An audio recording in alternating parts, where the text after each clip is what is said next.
Aw bisimila magazine du Mali kan. Bi an bɛna kuma aw ye Mali kɔnɔ koba minnu tɛmɛna yen nɔ. An b'a fɔ aw ɲɛna fɛnɛ k'a fɔ koba caman tɛmɛna Mali kɔnɔ mais an da tɛna se ka se olu bɛɛ ma. An ye damadɔ woloma an bɛna minnu da aw tulo kan. An bɛna daminɛ ni Empire du Mali ye. Nare Magan n'ale tun ye Mande masakɛ ye ka fara o kan Sunjata Keyita o fatunu. Ale fatura ka bɛn ni san 1218 ni an b'a fɔ ma nanzarakan na 1218. Sunjata Keyita kɛra Mali empereur fɔlɔ ye ka bɛn ni san 1222 ye ni o ye 1222. Sunjata Keyita ani Sumaworo ka kɛlɛ aw bɛɛ lajɛlen bɛ o kalama.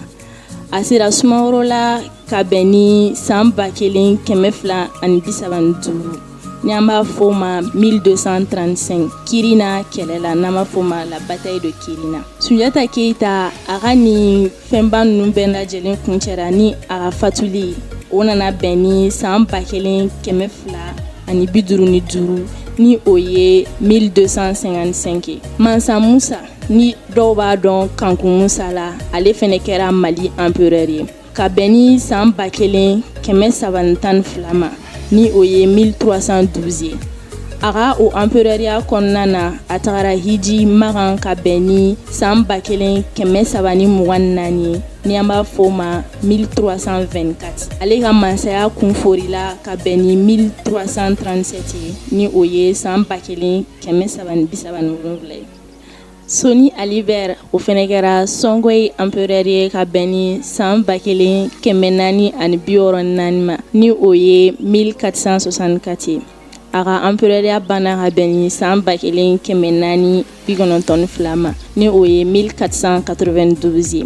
Askia Mohamed o fɛnɛ kɛra Songhai empereur ye ka bɛn ni san 1493 ma ni o ye 1493 ye. A ka empereuriya taara kuncɛ san 1528 ma ni o ye 1528 ye. Sunsan Kulubali ale kɛra masakɛ ye Royaume Bambara du Karta kɔnɔna na ka bɛn ni san 1633 ye ni o ye 1633 ye. A ka mansaya banna ka bɛn ni san 1650 ma ni o ye 1650 ye. Kalajan Kulibali o fɛnɛ kɛra masakɛ ye Royaume Bambara de Segu kɔnɔna na ka bɛn ni san 1652 ye ni o ye 1652 ye. Ka mansaya banna ka bɛn ni san 1682 ye ni o ye 1682 ye. Biton di Mamari Kulibali i n'a fɔ aw bɛɛ bɛ ale kalama cogoya min na ale fɛnɛ kɛra masakɛ ye Royaume Bambara de Segu kɔnɔna na ka bɛn ni san 1712 ni o ye 1712 ye. Ale ka mansaya banna ka bɛn ni san 1755 ni o ye 1755 ye. Denkɔrɔ Kulibali o fɛnɛ kɛra masakɛ ye Royaume Bambara de Segu kɔnɔna na ka bɛn ni san 1755 ka taa kunfori san 1757 ni an b'a fɔ ma 1755 à 1757. Ngolo Jara ale fɛnɛ kɛra masakɛ ye Royaume Bambara de Segu kɔnɔna na ka bɛn ni 1766 ye. A ka mansaya kunforila ka bɛn ni 1790 ye. Monzon Jara o fɛnɛ kɛra masa ye Royaume Bambara de Segu kɔnɔna na en 1790 ka kunfori 1808 ma. Da Jara o fɛnɛ kɛra masakɛ ye Royaume Bambara de Segu kɔnɔna na a bɛn ni san 1808 ka taa kunfori san 1827 ni an b'a fɔ ma 1808 ka taa bila 1827 la. An bɛna se gun filanan min ma o ye colonisation française ye Soudan français kɔnɔna na. Irene Kaye ale donna Tombouctou dugu kɔnɔna na ka bɛn ni avril kalo tile 20 san 1825 ni an b'a fɔ ma le 20 avril 1828. Seku Amadu ni ale kun ye Amadu Seku fa ye Empire du Masina kɔnɔna na. Ale fatura ka bɛn ni san 1844 n'an b'a fɔ ma 1844 a ka fatuli kɔfɛ a denkɛ Amadu Seku sigira a nɔ na. El Hadj Omar Tall ale sera Royaume Bamaraji Karta la ka bɛn ni san 1854 n'an b'a fɔ ma 1854. Faidherbe ale tun ye Sénégal gouverneur ye. A ye tata dɔ jɔ Médine ka bɛn ni san 1855 ye. El Hadj Omar Tall ale ye kɛlɛ bolo wili Royaume du Kaso kama ka bɛn ni avril kalo san 1857. Dawuda Traoré kɛra Kɛnɛdugu masakɛ ye ka bɛn ni san 1860 ma ni o ye 1860 ye.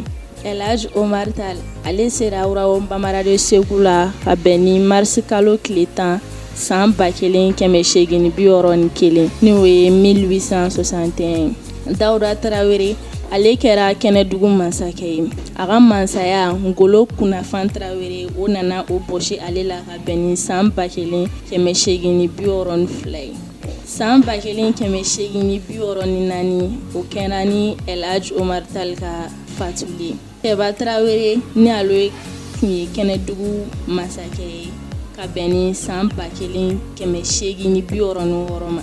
A ka mansaya kunfurula ka bɛn ni san 1893. Babemba Traoré kɛra Kɛnɛdugu masakɛ ye ka bɛn ni san 1893 ma ni o ye 1893. Nanzaraw olu donna Sikaso dugu kɔnɔna na ka bɛn ni san 1898 n'an b'a fɔ ma 1898. O kɛlen min kɛ Babemba Traoré ale yɛrɛ di saya ma i n'a fɔ aw bɛɛ b'a kalama cogo min na n'ale de ko saya o ka fisa ni malo ye. San 1898 Samori Touré ale minɛna Capitaine Gouraud fɛ ni ka a bila ka taa Gabon n'a bɛna taa fatu ye ka bɛn ni le 2 juin 1900 ye. San 1907 Jene Misiriba u seginna ale jɔli kan. An bɛna taa se an ka gun sabanan ma ni o ye la décolonisation ye. Rassemblement démocratique africain RDA ni ale ɲɛmɔgɔya tun bɛ Félix Houphouët-Boigny bolo Côte d'Ivoire président tun y'o ye. O créera Bamakɔ ka bɛn ni san 1946 ma ni o ye 1946 ye. Marakala baraji o inaugurela ka bɛn ni san 1947 ma ni o ye 1947 ye. Modibo Keïta kɛra Bamakɔ maire ye. A sigira Assemblée nationale française fɛ. San 1958 Modibo Keïta ale kɛra Wassambulo ɲɛmaa ye. Fédération du Mali ni o bɛ Sénégal, Burkina ani Benin fara ɲɔgɔn kan.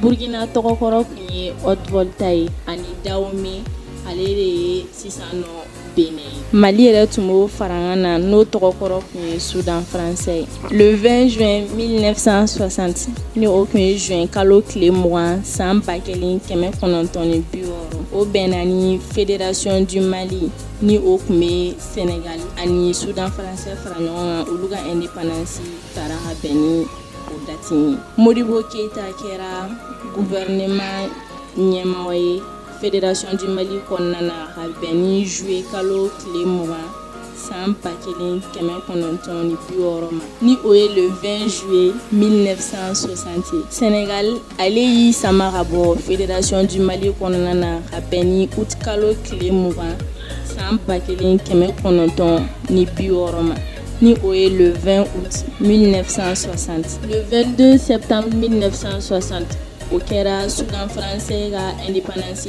ta don ye ka tɔgɔ bɔ Soudan français la k'a kɛ Mali ye bi na i n'a fɔ an bɛɛ b'a kalama cogo min na. Modibo Keïta ale de kɛra président ye indépendance kɔfɛ. Franc malien ale créera ka bɛn ni juin kalo tile 30 ye san 1962 ni o ye le 30 juin 1962. Modibo Keïta kɛra Mali jamana ɲɛmɔgɔ ye tuguni ka bɛn ni mai kalo tile 13 san 1964 ye.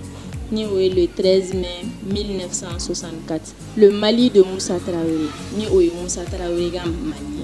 An b'o ladɔnniya k'a fɔ le 19 novembre 1968 général Moussa Traoré ale ye coup d'état dɔ ɲɛsigi Modibo Keita walasa k'ale ka fanga minɛ a la. San 1977 Modibo Keita a fatura k'a minɛlen to. Juin kalo tile 19 san 1979 élection kɛra.